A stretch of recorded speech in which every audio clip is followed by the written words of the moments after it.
today is a cold day in the NFL. All right. So we're going to do things like talk about guys that were surprise cuts. But I just as somebody that for most of my childhood life, you asked me what I was going to be when I grew up, I would have been like NFL player. And at some point the NFL said no. I do want to just acknowledge that these are humans, right? And some of them are seeing their dreams dashed today. And some of it, there's no way they could see it coming. I found this was surprising. At 2 o'clock today, remember, 4 o'clock is the time where you have to be down to 53 men on the roster. At 2 o'clock today, the Ravens were practicing. They had 75 guys on the practice field. At 2 o'clock. So you're out there, thinking we're getting ready for games. You're trying to block it from your mind. You walk off the field. I don't even know if you have time for a shower. And the GM's like, yeah, no. To 22 of them, 75 guys. So it's a cold day, but professional sports is a business, right? And we're going to discuss it. So I guess we'll start with the surprise cuts, and then we'll come back to the surprise makes. Hunter Renfrow did not make the team. Hunter Renfrow, if you would have gone back, I don't know, like 3 weeks into camp, I'm not sure anybody had a higher approval rating than Hunter Renfrow. Remember Dabo Sweeney came to practice and they were talking about how he looks like a normal guy, but when he put on the pads, he turns into Superman? That was an actual quote from a 2-time national championship winning coach at Panthers training camp like a month ago, maybe not even. And that guy got cut today. Now, there's 2 points I want to make here. One, injuries stink, right? And he did have the hamstring thing. I don't even know if it was a pull, but it was a tweak, a strain, whatever you want to call it. And he ended up missing 2 weeks, roughly? Yeah, roughly, because he missed which includes the first FanFest. preseason game and FanFest. So that's significant opportunities, especially when you're a guy who didn't play last year and they want to see if you can hold up physically through the rigors of an NFL season. To have a soft tissue injury that quickly keep you out of some premier opportunities to show yourself. It's, 10 years from now when he's at a bar telling somebody, I would have made that 53-man roster if it wasn't for my hamstring. I'm not 100% sure he'd be, going old glory days and making up a story. That might be right. And 4 years removed from when he had his 1,000-yard season? He had to show that he was closer to that guy, the 4 years ago guy, than he was the guy that didn't play in the NFL last year, and he didn't get that chance. But I'm going to offer one silver lining for the Clemson fans in the area that wanted their guy on the Panthers. Okay. Just vibes, and I actually had a long conversation with Renfrow, it was a year and a half ago, 2 years ago on Pack Therapy, which is a podcast found everywhere, YouTube, new episode out. He gives the vibe of somebody that prioritizes close to home maybe at this point in his career, and he's from South Carolina. I'm not sure he's going to pursue a lot of other options. So say you trade away Adam Thielen. Say there's something that pops up. I'm not sure you can call him back up and say, hey, we actually do need that veteran voice in the room. We actually do need that route running guru to help with these younger guys. Thielen's, on the way out. So all I'll say is this. I'm not slamming the door on any future partnership between Hunter Renfrow and the Panthers, even if for now, right, he's not even on waivers. He is a vested veteran. He is released and can go sign wherever he wants. Mm-hmm. He might say, yeah, you know what? Unless somebody's giving me an awesome deal, I'm going to wait around here and see if something doesn't pop up. I could see him being a coach. I could see him leaving football and doing something else, right? He is an interesting guy. Surprise, actually, any other surprise? We'll go with Shy Tuttle, I guess, would be a surprise cut. Yeah, I was a little bit surprised at that one because I figured they will want someone who's a little bit more of a veteran to be a backup and rotational guy because he has so many starts over the last couple of years with the Panthers. I think he started 32 of 34 games. I was a little surprised at that, but the fact that they still kept the young guys like Jaden Crumedy, who's a second-year guy that they drafted in the 6th round last year, and Cam Jackson, a 5th-round pick this year out of Florida. It's nice to see those young guys make the team as well, but I was a little surprised at that. Wouldn't surprise me, though, if that guy gets picked up right away by another team just to be a veteran depth piece. It also is a show of strength on the interior of the defensive line for the Panthers, right? If you cut a guy with 32 starts in the last 34 games for your squad, somebody who's, by the way, not on a ridiculous – it's not like, just a very obvious cost-cutting move, right? If somebody's, $15 million cap hit, you save 9 of it by cutting them, that makes sense. That's not this case. It just shows the strength of their interior defensive line. Now let's get to the surprise makes. Bam Martin Scott makes it as a linebacker, but do you know what would – this is the opposite of like I'm not slamming the door on Renfrow. Okay. On Panthers.com, they gave like a breakdown of the 53-man roster for true linebackers, right? They have outside linebackers. We know them as like kind of edge rushers, although they do drop in coverage a little bit. Then they have linebackers. I call them off-ball backers.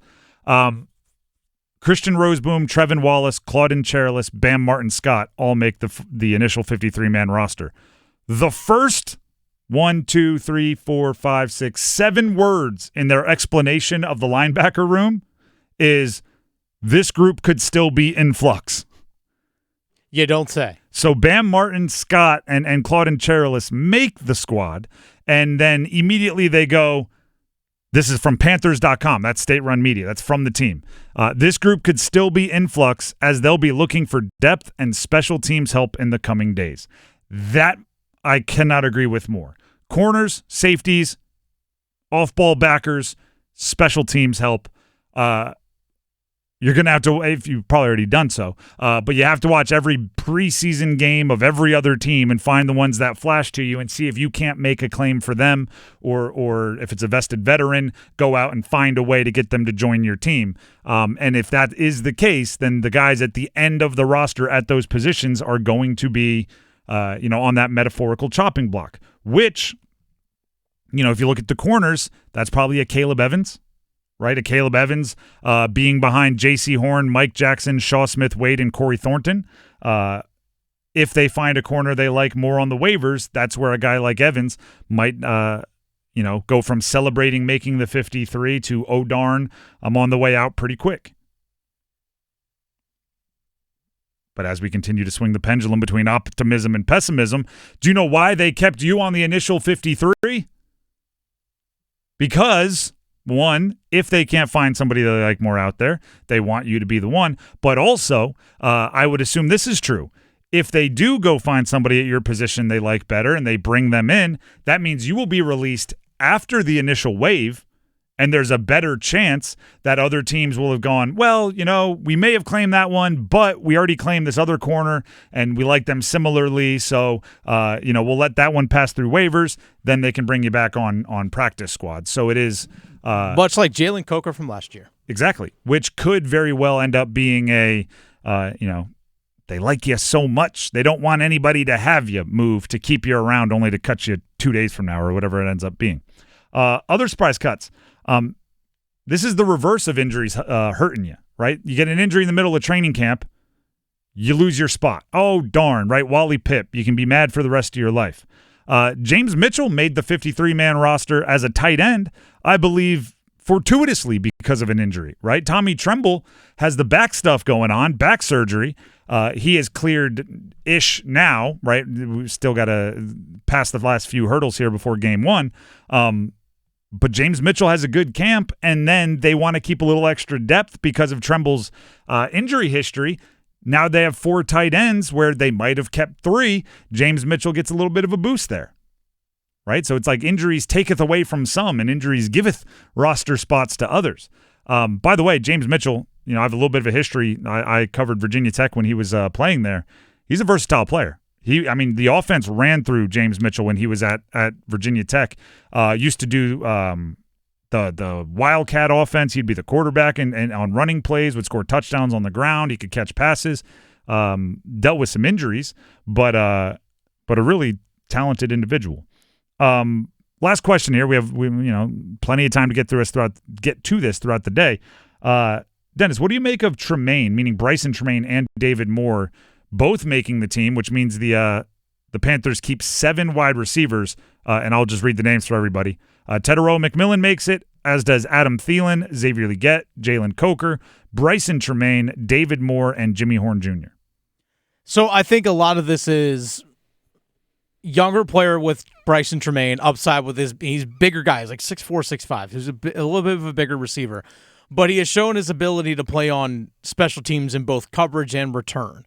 Same thing, David Moore. There's coverage and return ability, and I think that's what actually separate them from a guy like Renfrow. Like you mentioned, Hunter Renfrow dealing with that hamstring injury.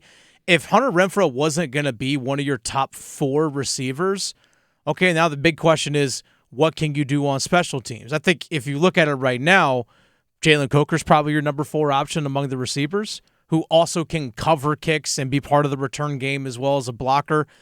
Renfro's only thing he can do to add to special teams is just return punts, and they have plenty of guys that can do that. I think that's what separates this so far, is really what the guys can do special team-wise, and I think that's why Tremaine makes it. That's why David Moore makes it. But also I think keeping 7 also opens up the option of, if you want to trade Adam Thielen, you still have plenty of receivers available to you.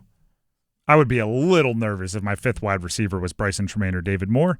But you have Jimmy Horn Jr. But there it is. Yeah. And the other thing I'll just mention here, and maybe I'm reading into it too much, but I don't believe it is listed alphabetically. They did list on Panthers.com the positions, and it appears to be in order, right? Tedero McMillan 1, Adam Thielen 2, Xavier Legette 3. That kind of makes sense for roster safety.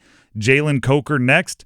Bryson Tremaine next, David Moore next, and then finally Jimmy Horn Jr., which would say the 6th-round draft pick was the guy that metaphorically was closest to the cutting line, and the other 2 kind of made it safer, right? And that would put Bryson Tremaine way up there. Maybe they feel like they have a diamond in the rough there. I think they do. Maybe Bryson Tremaine, the offensive version of a Corey Thornton or a Damani Richardson, somebody that was off the scrap heap, and they turn into somebody that they're going to depend on.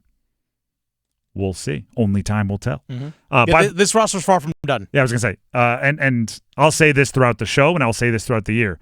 An NFL roster is a living, breathing organism. It changes by the day. Even if the actual players aren't changing, their standing on the roster changes by the day. And depending on who gets cut elsewhere, this roster could look very, very different at this time in a couple of days, let alone by week 1.